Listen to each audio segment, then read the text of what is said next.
السلام علیکم. This is Sajjad Khan Niazi.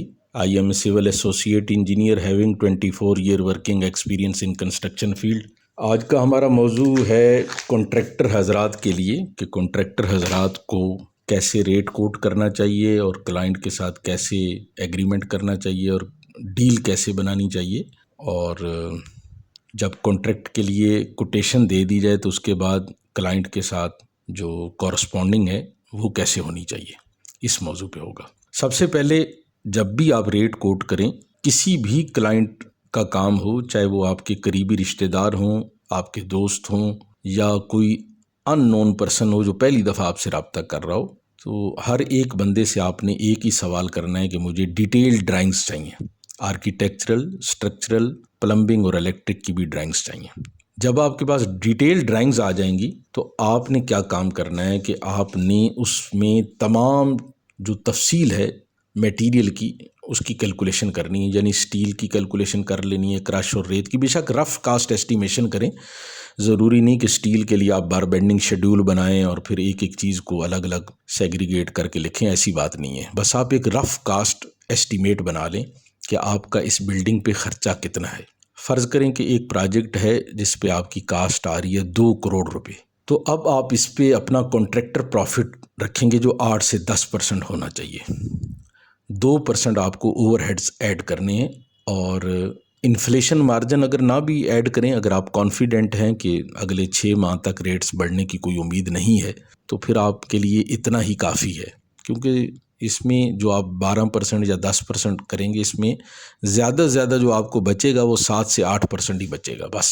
اگر 2 کروڑ کا کام ہے تو آپ یہ ذہن میں رکھیں کہ آپ کو 14 سے 15 لاکھ روپے بچیں گے. اگر 5 کروڑ کا کام ہے تو آپ کو زیادہ سے زیادہ 30 سے 35 لاکھ روپے بچ سکتے ہیں. اس سے زیادہ، کیونکہ میرا تو روزمرہ کا کام ہے، مجھے اندازہ ہے کہ اس سے زیادہ کنسٹرکشن کے پروجیکٹ میں فی زمانہ بچانا بہت مشکل ہے اگر آپ حلال روزی کما رہے ہیں. حرام والے تو پھر وہ جو بلڈر حضرات ہیں وہ تو آپ کو پتہ ہے ان کا بس چلے تو یہ سٹیل کی بجائے لکڑیاں کالم میں دے دیں اور یا بیمبوز وغیرہ کالم میں لگا دیں. اسی طرح کہیں جی ہم نے پلازا بنا دیا، گھر بنا دیا، بے شک وہ 10ویں دن کولیپس ہو جائے بلڈنگ. تو میں ابھی بحریہ ٹاؤن میں ہی ایک پروجیکٹ کر رہا تھا، تو میرے ساتھ ایک پروجیکٹ چل رہا تھا جو بلڈر بنا رہا تھا، جو گھر بنا کے سیل کرنے والے بلڈر حضرات ہیں. میں سب کی بات نہیں کر رہا، لیکن اکثر کا جو حال میں اپنی آنکھوں سے دیکھتا ہوں تو وہی چیز مجھے کوٹ کرنی چاہیے. تو جس بلڈنگ پہ میں نے 7.5 ٹن یا 8 ٹن سٹیل لگایا، اسی بلڈنگ کو اس نے 4 ٹن سٹیل لگا کے تیار کیا. اب آپ خود اندازہ لگائیں کہ یہ لوگ کیسے سیونگ کرتے ہیں. اور اسی لیے جب مارکیٹ میں یہ ریٹ، جو ریٹ ہم 3,000 روپے گرے اسٹرکچر کا دیتے ہیں، اگر آپ انہی بلڈر حضرات سے رابطہ کریں گے تو یہ آپ کو کہیں گے 2700 روپے میں میں آپ کو بنا دوں گا. اب آپ کہیں گے 300 روپے پر اسکوائر فٹ یہ کیسے مینیج کرے گا؟ تو وہ کر لیں گے، کیونکہ انہوں نے کرنی 2 نمبری ہے. انہوں نے جو درجہ اول کی اینٹ ہے آپ کو بتانی درجہ اول ہے اور لگانی چھانٹ کی اینٹ ہے. انہوں نے آپ کو کہنا ہے گریڈ 60 کا سٹیل استعمال کریں گے تو گریڈ 40 بھی وہ نہیں ہوگا، انڈر ویٹ اور انڈر گیج سٹیل استعمال کر دیں گے وہ. اور آپ تو 24 گھنٹے سائٹ پہ موجود نہیں ہوں گے، نہ ہی آپ کے کوئی ملائکہ تابع ہیں کہ جو آپ کو 1-1 منٹ کی سائٹ کی رپورٹ دیتے رہیں. تو انہوں نے پھر سائٹ پہ جو کام کرنا ہے وہ آپ سوچ بھی نہیں سکتے. تو اس لیے میں یہی عرض کروں گا کہ میٹیریل میں چوری ہرگز نہ کریں، کیونکہ یہ دینی معاملہ ہے. اگر آپ کسی سے کوئی ریٹ طے کر لیتے ہیں اور جو آپ نے اس سے زبان کی ہے گریڈ 60 کا سٹیل، تو گریڈ 40 بھی آپ کے لیے اگر آپ استعمال کریں گے مالک سے اجازت لیے بغیر تو آپ گناہ گار ہیں. تو ایسی روزی جو لوگوں کو دھوکہ دے کے کمائی جائے وہ جائز نہیں ہے. اور ویسے بھی حضور صلی اللہ علیہ وآلہ وسلم کا فرمان ہے کہ جو دھوکہ دے وہ ہم میں سے نہیں ہے. اور اسی طرح ایک اور حدیث سے پاک کا مفہوم ہے کہ جو ملاوٹ والا مال بیچے وہ بھی ہم میں سے نہیں ہے. تو ملاوٹ والا مال کیا ہے؟ مثال کے طور پہ آپ کہتے ہیں کہ میں گریڈ 60 کا سٹیل لگاؤں گا اور آپ انڈر ویٹ اور انڈر گیج سٹیل استعمال کرتے ہیں، تو یہ بھی ملاوٹ والا مال ہی ہے. اسی طرح آپ اگر 1.5-3 کی ریشو کالم میں دی گئی ہے کنکریٹ کی اور آپ 1-3-6 استعمال کرتے ہیں تو یہ بھی ملاوٹ والا مال ہی ہے، یہ بھی دھوکہ دینا ہے. تو یہ اپنی آخرت کو برباد کرنے والی بات ہے. تو ایسی روزی کا کوئی فائدہ نہیں. اپنے بچوں کو حرام کھلائیں گے تو پھر وہ جتنا کمائیں گے اس سے ڈبل آپ ان کے علاج معالجے پہ اور بیماریوں پہ لگا دیں گے، یا کوئی نہ کوئی آفت آپ کو، اگر آپ مسلمان ہیں تو. دیکھیں مسلمان کو اللہ تبارک و تعالیٰ کا یہ قانون ہے کہ مسلمان اور مومن کو دنیا میں ہی سزا دے دیتا ہے اس کے گناہوں کی. تو مسلمان حرام کمائے گا یا دو نمبری کرے گا یا کسی کو دھوکہ دے گا تو اس کا اپنا کوئی نہ کوئی نقصان ہوتا رہے گا اتنے تک جب تک وہ اس گناہ سے توبہ نہ کر لے. تو پھر ایسا کیا فائدہ کہ آپ مثال کے طور پہ لوگوں کو دھوکہ دے کہ اگر آپ 20 روپے بچاتے ہیں اور 25 اپنے گھر والوں کی بیماریوں پہ اور بچوں کی تکالیف پہ دوبارہ لگا دیتے ہیں تو پھر کیا فائدہ آپ کو ایسی. اور پھر اللہ کی بارگاہ میں جو حساب بروز قیامت دینا ہے وہ الگ ہے. تو اس لیے حلال روزی کمائیں, جو کمٹمنٹ کریں پھر اس پہ ڈٹ جائیں. پھر کچھ بھی ہو, آندھی ہو, طوفان ہو, آپ کو کچھ بچتا ہے نہیں بچتا, آپ 10 لاکھ روپے نیگیٹو ہو جاتے ہیں پروجیکٹ سے, کوئی بات نہیں, اللہ تعالیٰ وہ 10 لاکھ کی بجائے آپ کو 10 کروڑ دے گا, بشرط یہ کہ اپنے ارادوں پہ اگر آپ ثابت قدم ہوئے اور یہ آپ کی نیت ہو کہ میں کسی کو دھوکہ نہیں دوں گا, کسی کے ساتھ دو نمبری نہیں کروں گا. تو اگرچہ ایسے ٹھیکیدار ملنا جو ہے وہ فی زمانہ بہت مشکل ہے, شاید 1% کے لگ بھگ ایسے لوگ ہوں گے جو سچائی اور دیانتداری پہ ہی ٹھیکیداری کرتے ہیں. اکثر لوگ فراڈ کرنے والے ہیں, دھوکہ دینے والے ہیں, اپنے ہی مسلمان بھائیوں کو یعنی وہ ڈیسیونگ کرتے ہیں. میں سب کی بات نہیں کر رہا, الا ماشاء اللہ, اللہ کے نیک بندوں کے علاوہ, مطلب اکثر کا یہ حال ہے کہ وہ دھوکہ دیتے ہیں. چونکہ میں اپنی آنکھوں سے دیکھتا ہوں, میری فیلڈ ہے, تو میں اس لیے سمجھاتا تو بہت ہوں اپنے جو دوست ٹھیکیدار ہیں, ان کو کہتا ہوں کہ چوری نہ کرو, میٹیریل جو بھی ہے ریٹ بے شک 2 روپے زیادہ بتاؤ, کام ملے نہ ملے وہ ایک نصیب کی بات ہے, لیکن یہ ہے کہ کم از کم آپ کو یہ بےایمانی, بے ایمانی اور بددیانتی کا مظاہرہ نہیں کرنا چاہیے. تو بہرحال میں یہ عرض کر رہا تھا کہ جو آپ نے کوٹیشن میں لکھا ہے وہی چیز آپ کو چاہیے کہ آپ اس میں مینشن کریں. جو آپ نے کوٹیشن میں لکھا ہے وہی اسی کے مطابق آپ کو امپلیمنٹیشن بھی سائٹ پہ کرنی ہے. یہ آپ نے فرسٹ ماٹو رکھنا ہے اپنا. اور کیلکولیشن میں آپ نے بہت احتیاط کرنی ہے, کیونکہ اکثر کلائنٹ کیا ہوتے ہیں کہ وہ ان کی یہ خواہش ہوتی ہے کہ آپ ان کو بس کہہ دیں, بتا دیں کہ ریٹ اتنا ہونا چاہیے. فرض کریں آپ کا خرچہ کسی بلڈنگ کی کنسٹرکشن پہ, گرے سٹرکچر پہ 2900 روپے آ رہا تھا, تو ظاہر ہے آپ 3100 روپے ریٹ دیں گے تو آپ کو 200 روپے بچے گا, ورنہ آپ کی پھر قسمت میں کچھ بھی نہیں ہوگا, آخر میں آپ پھر اسی طرح خالی ہاتھ گھر تشریف لے جائیں گے. تو اگر فرض کریں آپ نے ڈرائنگ دیکھے بغیر, کیلکولیشن کیے بغیر اسی طرح ریٹ کوٹ کر دیا, تو اب اس میں یہ ہوتا ہے کہ فرض کریں آپ نے 2900 روپے ریٹ دیا اور آپ کا خرچہ ہی 3000 روپے آ رہا ہے, تو آپ کیا کریں گے؟ 100 روپے پر اسکوائر فٹ کیسے مینیج کریں گے؟ فرض کریں 10,000 اسکوائر فٹ کی ایک بلڈنگ ہے, تو 100 روپے پر اسکوائر فٹ سے مراد یہ ہے کہ آپ نے کم از کم 10 لاکھ روپے کا نقصان کر دیا. تو اس لیے یہ بڑی احتیاط کی ضرورت ہے, آپ کو محتاط رہنا ہے. جب تک آپ محتاط رہ کے ریٹ کوٹ نہیں کریں گے کبھی بھی ٹھیکیداری میں آپ کامیاب نہیں ہوں گے. پھر آپ کو بہتر ہے یہ ٹھیکیداری چھوڑ کے کوئی اور کام کر لینا چاہیے, مطلب کوئی کریانے کی دکان کھول لینی چاہیے یا کپڑے کی دکان کھول لینی چاہیے یا کوئی اور کام ایسا کرنا چاہیے جس میں آپ 4 پیسے بچا سکیں. کیونکہ جب آپ نے اسی طرح فی البدی ریٹ, جیسے پٹھان جو ہیں وہ 3000 کی چیز بیچ رہے ہوتے ہیں تو وہ پھر آخر میں کرتے کرتے 300 روپے کی بیچ جاتے ہیں. ایسا ریٹ نہ کوٹ کریں کہ جس میں آپ کو کچھ بھی نہ بچے, آخر میں بس وہ آپ جو سامان لیے گھوم رہے ہوں وہی کہیں کہ یہ بک جائے, بس مجھے کچھ بچے نہ بچے. تو ایسی صورت نہیں ہونی چاہیے. ٹھیکیداری میں اگر آپ کامیاب ہونا چاہتے ہیں تو سب سے پہلے آپ کی کیلکولیشن مضبوط ہونی چاہیے. اگر آپ کیلکولیٹ نہیں کر سکتے, آپ میتھمیٹکس میں کمزور ہیں یا آپ کے پاس کوئی اچھا کوانٹٹی سرویئر نہیں ہے, تو پھر آپ اس فیلڈ میں کامیاب نہیں ہیں, کیونکہ آپ کو سمجھ ہی نہیں آئے گی میں نے ریٹ کوٹ کیا کرنا ہے. جب آپ کو سمجھ نہیں آئے گی تو پھر آپ کچھ نہیں بچا پائیں گے. اگر فرض کریں نقصان نہ بھی ہو, 0 پہ بھی آپ 6 مہینے سال میں ایک پروجیکٹ کرتے ہیں, تو گھر کا خرچہ آپ کا مہینے کا 1 لاکھ روپیہ بھی ہو تو 12 لاکھ روپے آپ نقصان میں چلے گئے, کیونکہ آپ نے 1 سال ایک پروجیکٹ پہ لگایا اور 1 سال میں آپ کو ارننگ کچھ بھی نہیں ہوئی, 0. تو گھر کا خرچہ تو آپ نے چلانا ہی چلانا ہے نا. گھر کا خرچہ تو ایسا تو نہیں ہو سکتا کہ آپ کو کچھ نہیں بچا تو گھر کا خرچہ جو ہے وہ آپ کے ذمے نہ ہو, وہ کوئی اور چلا رہا ہو, ایسا تو نہیں ہو سکتا. تو اس لیے ریٹ کوٹ کرنے میں آپ نے بڑا محتاط رہنا ہے.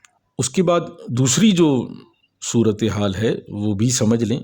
کمرشل پلازے کا اگر آپ ریٹ کوٹ کرنا چاہتے ہیں تو کمرشل پلازے میں اور ریزیڈینشل پروجیکٹ میں بہت زیادہ فرق ہے. کمرشل جو پلازا ہوتا ہے اس کا گرے ورک جو ہے وہ کم از کم 65% total cost of the project پہ کمپلیٹ ہوتا ہے اور 35% فنشنگ پہ خرچہ آتا ہے. اور ریزیڈینشل پروجیکٹ پہ بعض اوقات 50-50 پہ بھی ہوتا ہے، بعض اوقات یہ ہوتا ہے کہ گرے اسٹرکچر پہ آپ کا 55% آ جاتا ہے اور فنشنگ پہ آپ کا 45% ہوتا ہے بعض اوقات، لیکن بعض اوقات 50-50 پہ بھی یہ آ جاتا ہے۔ تو یہ چیزیں آپ ذہن میں رکھیں کہ کمرشل پلازے کا آپ ریٹ کوٹ کر رہے ہیں یا ریزیڈینشل پروجیکٹ کا ریٹ کوٹ کر رہے ہیں، دونوں کی الگ الگ کیلکولیشن ہے، دونوں کا الگ الگ معاملہ ہے، ٹھیک ہے۔ تو ٹھیکیداری میں کامیاب ہونے کے لیے آپ کو اپنی ٹیم کو بھی مضبوط کرنا پڑے گا۔ مثلاً آپ کے پاس شٹرنگ کارپینٹرز ہیں، تو شٹرنگ والی کم از کم 5 سے 6 پارٹیاں آپ کے پاس جو اچھا کام کرنے والی ہیں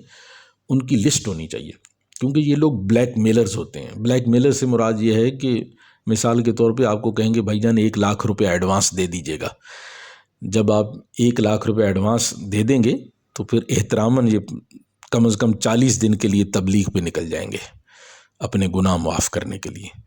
تو آپ پھر نیا شٹرنگ والا ڈھونڈتے پھریں گے کہ اب میں کہاں جاؤں، اور ایسا بھی ممکن ہے کہ آپ کے پاس جو خرچہ تھا وہ آپ نے شٹرنگ والے کو دے دیا، اور اب آپ کے پاس نیا جو ٹھیکیدار آئے گا وہ بھی ظاہر ہے آپ سے ایڈوانس پیسے مانگے گا، اس کو دینے کے لیے کچھ بھی نہ ہو، تو آخر میں آپ کی قسمت میں پھر گوبھی کا پھول بچ جائے، یہ بھی مناسب نہیں ہے۔ تو اس لیے احتیاط فرمائیں اور ایڈوانس ضرور دیں، میں یہ نہیں کہتا، میں بھی ایڈوانس دیتا ہوں، لیکن بندے کی شخصیت کو دیکھ، یا تو آپ پہلے اس کے ساتھ کام کر چکے ہوں، شٹرنگ والا یا سٹیل والا یا کوئی بھی بندہ جو آپ کے ساتھ ورکر کام کر چکا ہے، پہلے 3-4 پروجیکٹ اس نے کی ہوں، تو پھر تو آپ کو اس پر اعتماد ہوتا ہے۔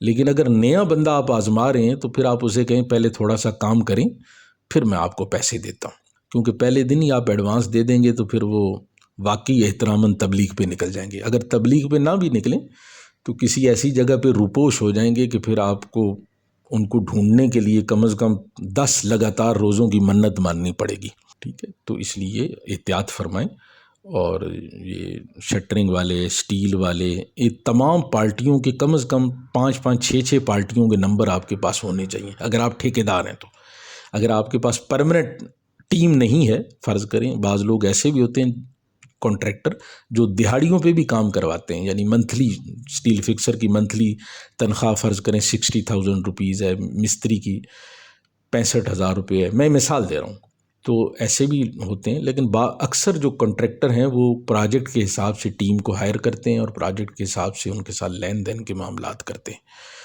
تو اس لیے آپ نے یہ محتاط رہنا ہے کہ آپ کے پاس کم از کم ایک کام کی 4-4 5-5 پارٹیاں ہونی چاہیے، تاکہ ایک بندہ اگر ورکر آپ کو بلیک میل کرنے کی کوشش کرتا ہے، وہ کہتا ہے ٹھیک ہے جی آپ مجھے اتنے پیسے دیں، نہیں تو میں اپنا سامان اٹھا کے ادھر سے موو کر رہا ہوں۔ تو اب آپ کیا کریں کہ آپ اس کو کہیں کہ ٹھیک ہے جی آپ چلے جائیں، مجھے آپ کی ضرورت نہیں ہے، آپ دوسرے کانٹریکٹر کو بلا لیں۔